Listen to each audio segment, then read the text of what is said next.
TRS government చేపట్టిందో అప్పుడు డీడీలు కట్టి చాలామంది అప్పులు తీసుకొని మన గొల్లకుర్మలు విపరీతమైన నష్టపోవడం జరిగింది. డీడీలు కట్టి ఈ ఎలక్షన్ రావడం, స్కీమ్స్ ఆగిపోవడంతో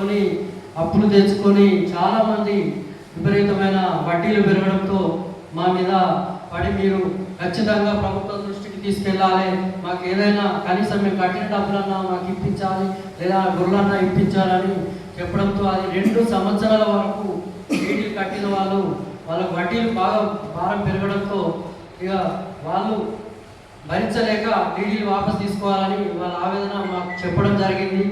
దాన్ని మరి వెంటనే మేము నూతన ప్రభుత్వం వచ్చాక మన గౌరవ రాష్ట్ర శాసనసభ అధ్యక్షులు గడ్డం ప్రసాద్ గారికి వినతి పత్రం ఇచ్చినాం, అదేవిధంగా సీతక్కకు ఇచ్చినాం, అదేవిధంగా మరి ఉత్తమ్ కుమార్ రెడ్డి గారికి కూడా వారి దృష్టికి తీసుకెళ్ళినాం, మరి శ్రీధర్ బాబు గారి దృష్టికి తీసుకెళ్ళినాం, పొంగులేటి గారి దృష్టికి తీసుకెళ్ళినాం. ఇట్లా మంత్రులు ప్రతి ఒక్క మంత్రి దృష్టికి తీసుకెళ్ళి మరి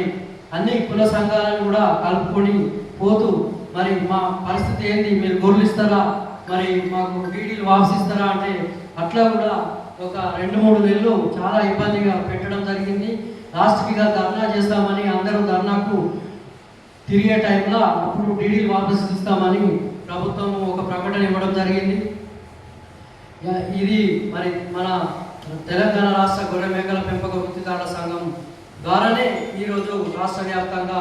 గొర్రెలు కట్టుకున్న మన గొల్లకుర్మలకు డీడీలు రావడం జరిగింది. లేకపోతే అప్పుడు ఏ సంఘాలు కూడా ముందుకు రాలేదు. ఫస్ట్ మన సంఘం నుంచే అన్ని మంత్రులకు వినతి పత్రం ఇవ్వగానే అప్పుడు అన్ని సంఘాలు ముందుకు రావడం జరిగింది. అదేవిధంగా మరి మా మంచిర్యాల జిల్లాలో దాదాపు 65 సహకార సంఘాలు నేను స్థాపించి మరి 4500 మందికి పైగా సభ్యత్వం చేసి వారందరికీ సంక్షేమ పథకాల గురించి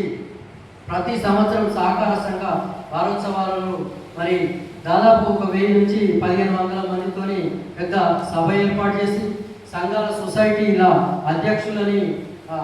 ఐక్యంగా ముందుకు తీసుకెళ్లడం కోసం వారికి ప్రశంస పత్రాలతో ముఖ్య అతిథులను తీసుకొచ్చి వాళ్ళని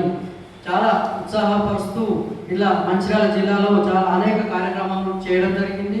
అదేవిధంగా మరి సోషల్ సర్వీస్లో కూడా నాకు డాక్టరేట్ రావడం జరిగింది. కరోనా టైంలో నేపథ్యంలో దాదాపు 25,000 మందికి ఉచిత హోమియో మందులు పంపిణీ చేస్తూ, నిత్యావసర సరుకులు పంపిణీ చేస్తూ, వృద్ధులకు దుప్పట్లు మరి అదేవిధంగా మరి అన్నదాన కార్యక్రమాలు ఇలాంటి కార్యక్రమాలు ఎన్నో దాతల సాయంతో చేస్తూ ఈరోజు ఇంత చేసుకుంటూ మీ ముందుకు రావడం జరిగిందని మరి నన్ను ప్రతి ఒక్కరూ మీరందరూ ఆశీర్వదిస్తూ నాకు తెలిసినా తెలియకపోయినా మీ అందరి సలహాలతో ఇంకా నేను తప్పుగా పోతే కూడా మీరు నాకు అలాగానే అని చెప్పి మీరు నన్ను ఇంకా ముందుకు తీసుకెళ్లాల్సిందిగా కోరుకుంటూ మరి నాకు ఈ అవకాశం ఇచ్చిన అందరికీ పేరు పేరున ధన్యవాదాలు తెలియజేస్తూ ఇప్పుడు మన సహకార సంఘాలకు వెన్నుముక అయిన అన్ని కుల సంఘాలని ముందుకు నడిపిస్తున్న మన వెంకటరామన్న గారిని మాట్లాడాల్సిందిగా